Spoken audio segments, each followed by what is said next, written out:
In this video, we will show you how to make money on WebNovel. If you guys want to get started with WebNovel, you can use the links down in the description. WebNovel allows writers to monetize their work by setting up a subscription plan or a pay-per-chapter system. Authors can earn from readers who pay for access to exclusive content or want to support their favorite writers.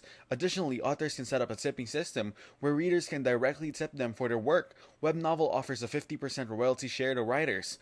When readers spend on a novel, other costs like promotional expenses are deducted, and the remaining profits are split between the writer and WebNovel.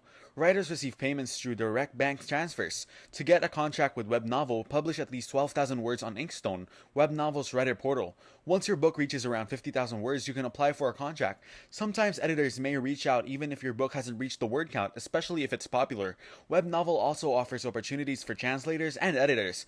Keep an eye out for special campaigns and awards like the WebNovel Prosperity Awards, which can reward promising writers. So that's how to make money on WebNovel. Make sure to use the links down in the description to get started with WebNovel. If this video was helpful, please consider leaving a like and subscribing to my channel. With that being said, I'll see you in the next video.